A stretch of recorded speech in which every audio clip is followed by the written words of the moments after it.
The night I slept in Ethan Blackwood's bed was never supposed to happen. I was just his executive assistant, stranded by a snowstorm after working late. What I didn't expect was how one night would unravel everything I thought I knew about the cold-hearted billionaire, or myself. If you've ever wondered what happens when worlds truly collide, stay with me until the end. Trust me, it's worth every minute. If you're enjoying this story, please hit that like button and subscribe for more content that explores the unexpected moments that change our lives forever. My name is Maya Collins, single mother to my amazing 6-year-old daughter Lily. I'd been working for Blackwood Enterprises for 3 years, managing the impossible schedule of its notoriously demanding CEO. Ethan Blackwood was brilliant, ruthless, and completely closed off, the kind of boss who remembered your quarterly performance metrics but never your birthday. That Thursday in December, I was finishing urgent acquisition paperwork when the storm hit. Boston hadn't seen snow like this in decades. By the time I realized how bad it was, all transportation had shut down. "You can't possibly get home tonight," Ethan said, appearing in my doorway. His voice held its usual clinical detachment. "My penthouse is 2 blocks away. You'll stay there." It wasn't a question. Nothing ever was with him. The penthouse was exactly what you'd expect, minimalist, expensive, cold. Perfect for a man who seemed to live entirely for his company. "The guest room is being renovated," he said, removing his suit jacket. "You can take my bed. I'll use the sofa." I protested immediately.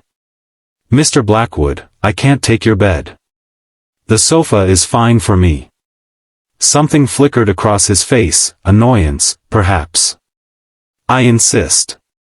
"And I refuse," I countered, surprising myself with my boldness.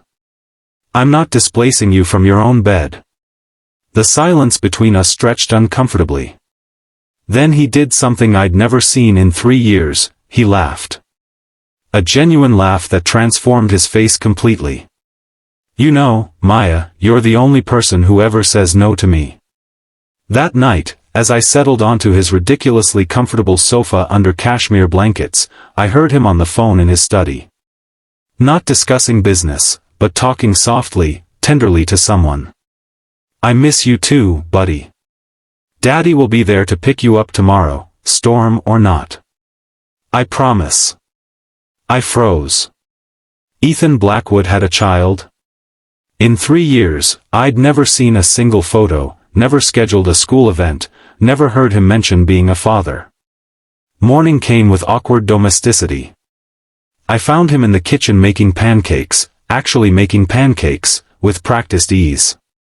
"My son likes them with chocolate chips," he explained, noticing my surprise. "Force of habit." "You have a son?" I asked, though I already knew the answer.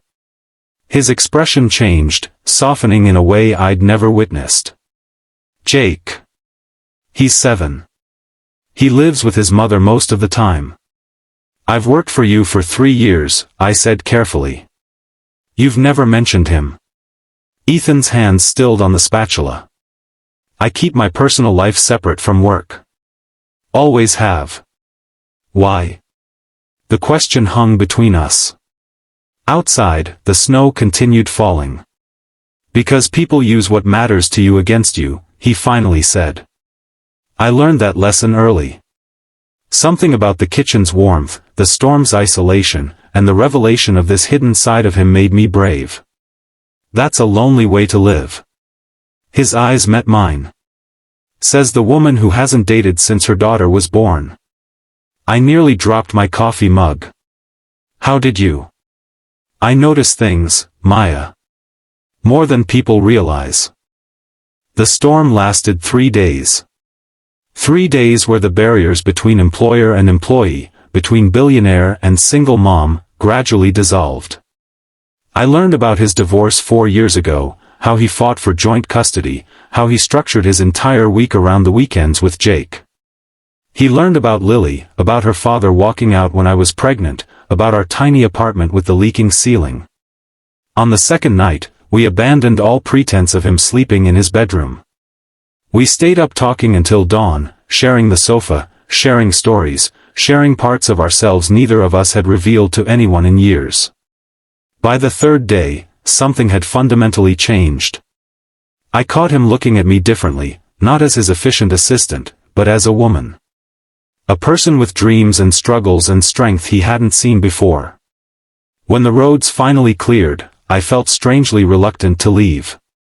Standing at his door with my overnight bag, I searched for something professional to say, some way to acknowledge we needed to return to our proper roles.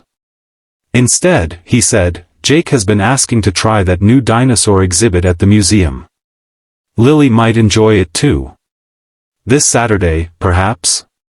My heart stuttered. Mr. Blackwood. Ethan, he corrected gently. Outside the office, I think we're past formalities, don't you? 6 months later, our children became inseparable friends. A year later, we moved into a new home together, not his sterile penthouse, but a warm house with a backyard where Jake and Lily could play.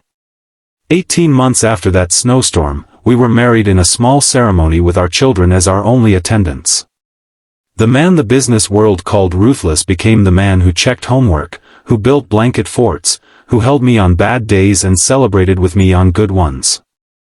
The walls he'd built didn't come down all at once, some days they still stand firm, but he learned to open doors. As for me, I left Blackwood Enterprises to start my own event planning business. Ethan supported me every step of the way, never once suggesting I couldn't succeed. What changed everything wasn't refusing his sofa that night. What changed everything was refusing to accept the version of himself he showed the world. By seeing him, truly seeing him, I gave him permission to be the man he wanted to be, not just the man he thought he had to be. Sometimes the greatest act of love is simply making space for someone to be their authentic self. Sometimes a snowstorm is just a snowstorm. And sometimes, it's the beginning of everything you never knew you needed. So if you're watching this and waiting for your life to change, remember, sometimes the biggest transformations begin with the smallest choices. The night I refused a billionaire's sofa didn't just change my life, it gave me one I never dared imagine. If this story touched you, please like and subscribe. Share it with someone who needs to be reminded that behind every cold exterior might be a heart waiting for the courage to be known.